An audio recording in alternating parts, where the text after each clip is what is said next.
Thistle and Verse, and today I'm going to be discussing the books I read from July to August.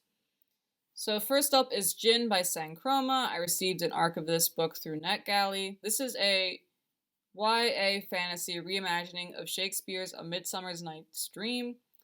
I thought it was very okay. It felt very YA tropey to me. This one did feel kind of formulaic. Like, I didn't hate it, and I read it pretty fast, but like I thought the whole thing was very meh. Like, if you're into the YA fantasy tropes, then like you're probably gonna get more out of it than I did. They're talking about Djinn, but like this book is about like redefining Djinn. There are some Mamiwata spirits like sprinkled in here, but they're also not center stage. It just felt like interesting lore was being taken from around the world just to end up telling a story that's like very focused on European lore and like the Fae ultimately. So it just kind of felt like all these interesting ingredients were going to waste. In terms of positive, I felt like the mixed rep was like, it could have been worse. That was really it. It was very okay. The next is The Heaviness of Knowing by Sharolyn G. Brown. This is an adult sci-fi about an alien from another planet who's tasked with going into the dreams of humans and influencing them to make certain technologies that will basically help the aliens take over Earth. And this one was okay. Like, there's some really cool concepts in here, but I thought the writing was kind of plain for my taste. Like, I like the relationship between the alien and the human that eventually develops, but on the whole, I would have liked a little more out of it in terms of like in terms of the descriptions. Next up is Volume 1 of Killadelphia by Rodney Barnes. This is an arc that I got from Edelweiss, which I don't know how many more comic book arcs I'm gonna do because the formatting seems to be really weird. It's really hard to like get the full effect of like the page and also still read the text, and it's just kind of a disappointing experience. But I don't think that really affected my rating for this one too much. I thought the art was awesome. It's very like shadowy, dark shadings, like stark lines, like that type of art style. Like, it looks kind of like the hard-boiled like noir detective thing that they had going in comics for a little bit. It's basically about these vampires that pop up in Philadelphia and this detective who's trying to figure out like what's going on, what do they want, and how to stop them from taking over the city. Sam Adams, who they made a vampire, and like how and why they think Sam Adams would have turned into a vampire. Like, that's interesting. I thought that the characters were kind of tropey. Like, I felt like it could have worked with like that detective noir style, but I felt like it was trying to like make some like statements around like race and blackness in the United States, but I was like, it doesn't tie to anything like that. I felt like the story is kind of lacking and took itself a little too seriously. Basically, I felt like the art really carried it. Next up is Mirage by Somaiya Daud, which is a YA Moroccan-inspired sci-fi. Mirage is about this space colony where the princess is like really hated, and so she grabs a body double from like some nowhere little moon near her to go to all her formal functions for her. And it's about her body double Amina trying to get free. So I didn't come into this with high expectations. I'd read the reviews. It didn't seem like it was going to be for me. I picked up this book like I just want to see the Moroccan culture, and I got that. And I want to preface with that and emphasize that because I'm going to have a lot of critiques after this. So in terms of strong points, like I said, the Moroccan culture, not Moroccan. I'm not going to try to speak to the authenticity, but I really liked the elements that I saw that were weaved in, like the facial tattoos, the food, the instruments, the building styles. I thought all that was really cool. I thought Amina, the protagonist, was really great. She's religious. She's very into poetry. She's very committed to tradition. I feel like in YA, it's often about rebellion and like getting away from tradition. And it was, I thought, like refreshing to have a protagonist who is like kind of quiet and subdued and like very proud of her traditions. Cis-het YA romances are always going to be a hard sell for me, and like honestly, this was like at the higher end for me of the ones that I've read. I thought it was cute and funny, honestly. Like, she's really loves poetry, like I said, and she's fluent in a language and very tied to her roots, and like the guy who's courting her isn't, so he just kind of gifts her some poems, and he does that thing where he's like, oh, you like poetry, you like this language, here's a book of poems in this language that I can't read, that I have not bothered to vet. I think you would like it. And it's like he accidentally gives her erotic poems, basically. And I thought that was cute and funny. So those were like the good things, but basically I was just so distracted by the other things that I didn't like about it that like I never really got into the story. I think about a story like a magic trick. Like there's gonna be shortcuts, there's gonna be plot holes, like there's gonna be little ticks where if I'm paying attention, I'm gonna notice the things that you're doing and I'm gonna be like, oh, that's not magic. Like I saw that trick you pulled. But if I'm like really engrossed in what you're doing, I'm not gonna see the tricks, I'm not gonna see the shortcuts, I'm not gonna see the little fumbles. I'm just gonna be really engrossed in the trick. And I felt like Daud wasn't engrossing me in the magic trick that she's trying to pull here. So in terms of like general plot holes, when I say that Amina is a body double, when I read that, I thought that it was literally just like they look vaguely similar. They just kind of dress her up like a stunt double and they shove her places and she doesn't talk to anyone and like then she comes back and like that's it. But it's not like that. Like she is literally like supposed to know everything the princess knows to the point where she can like fool everyone who knows the princess the best. And she's like going into like high clearance meetings and stuff, like war meetings, and she gets an opinion and is saying things because the princess would get an opinion and is saying things. And I was just like, this sounds like a terrible plan. Like,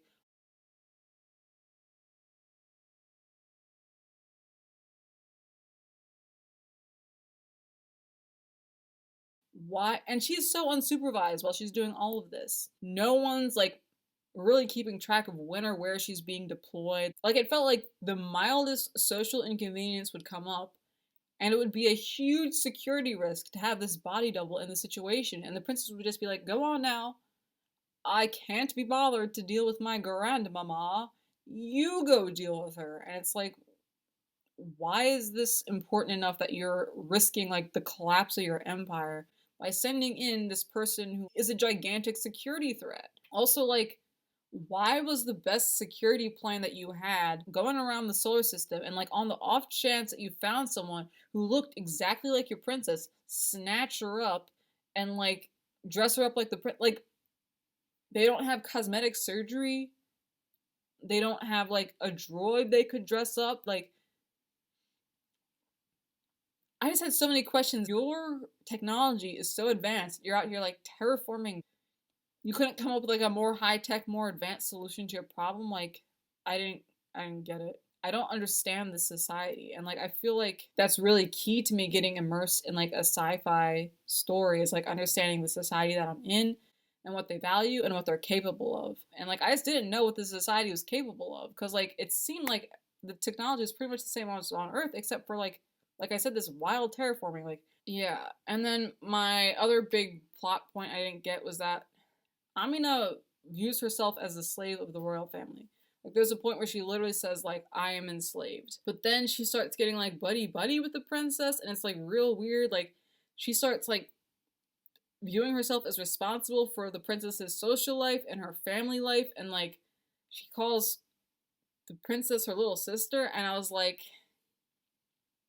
if you wanted me to like view this as like a genuine thing, you really should not have had Amina call herself a slave. Like that has a very specific connotation and like a very steep power differential. And like the princess does abuse her power over Amina, and so I was like, where is this coming from? Like, what is this? Like, and I could see if it was like some weird like psychological thing where Amina is like trying to pretend like she has agency and power that she doesn't have just to cope with this experience. But based on the second book, it's like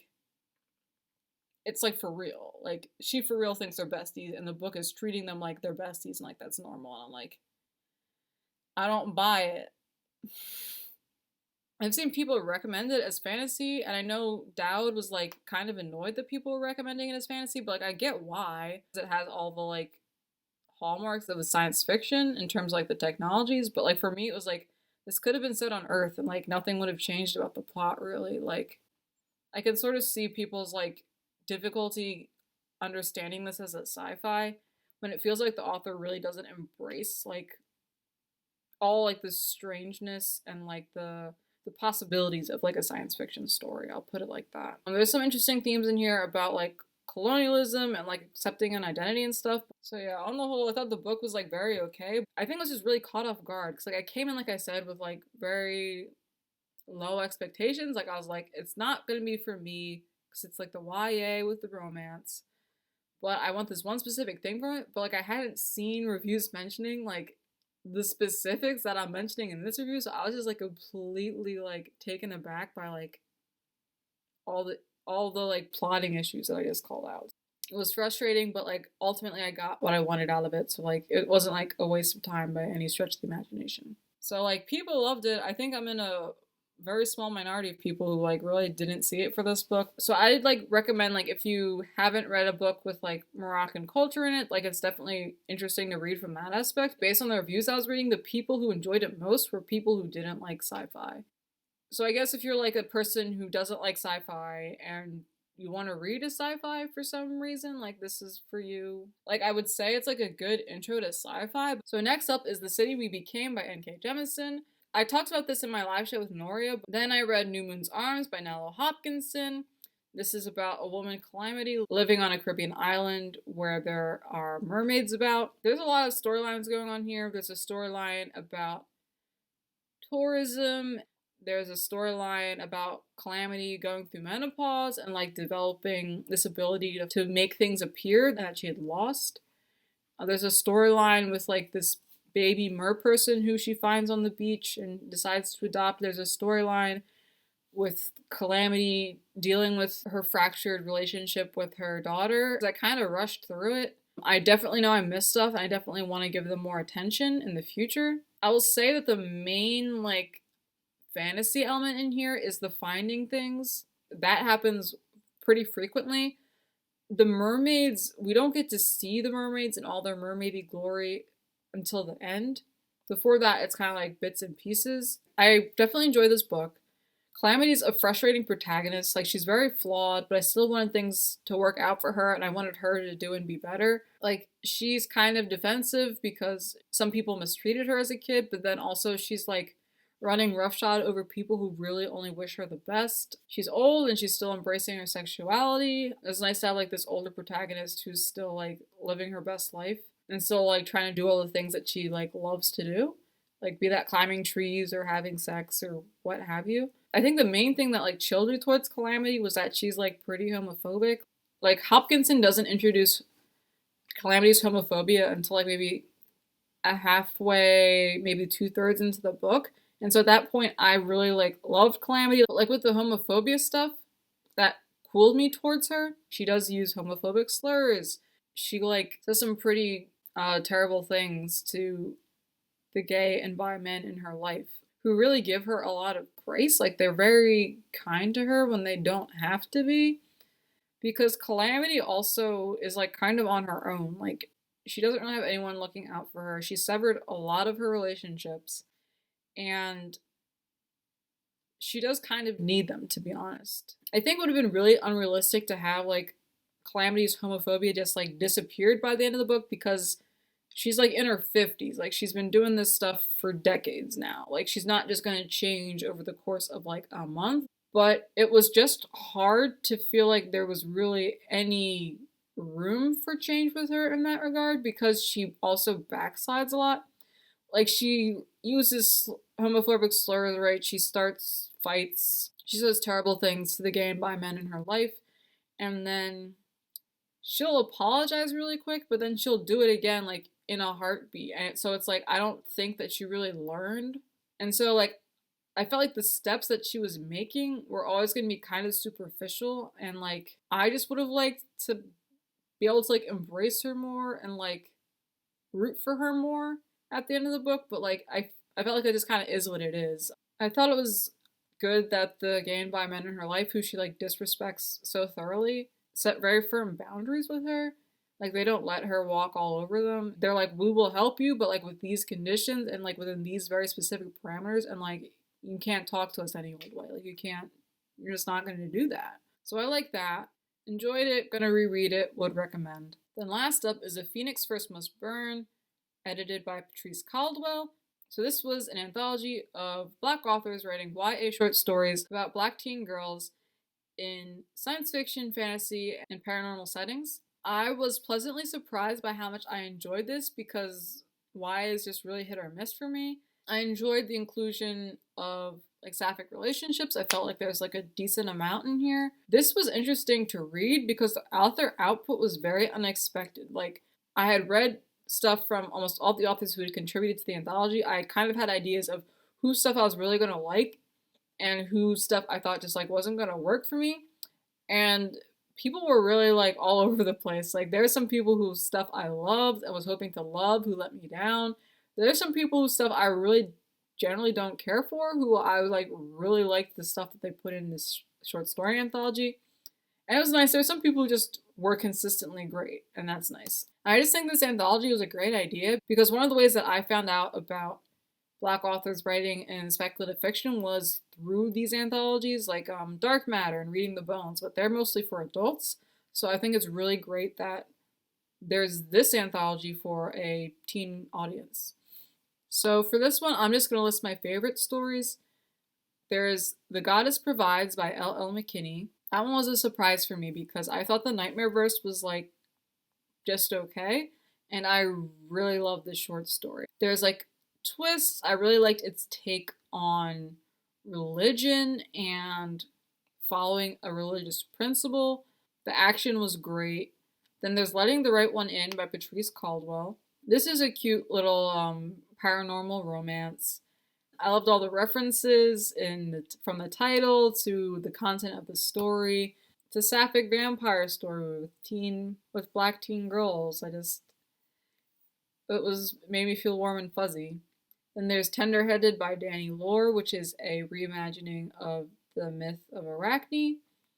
And I just really like stories about hair. This one took it in a very interesting direction, especially in terms of the protagonist's hang-ups around why she does hair, why she treats her hair clients the way that she does. And then there's Kiss the Sun by Evie Zaboy. Evie Zaboy is an author who I feel kind of like about her novels, but like I really enjoy her short fiction.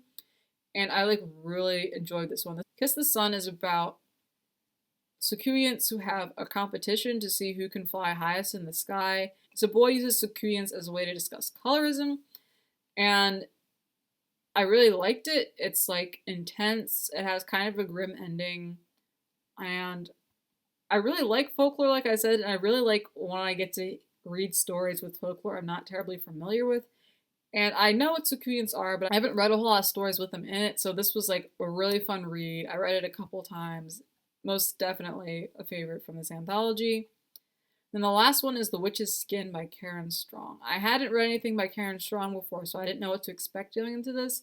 It's about an island where they're cut off from the rest of the world, and there's a boo hag going around killing people, and the protagonist has to find out why she's doing it. And again, folklore, not a lot of stories with boo hags. Twist is great. I just felt a lot of things reading the story, and so it was a lot of fun. So that was my wrap up from July and August. What do you think? Have you read any of the books I mentioned? If you like the video, please hit the like button. If you want to stay up to date with me and my bookish activities, please subscribe. Thanks for watching. Have a good one. Goodbye.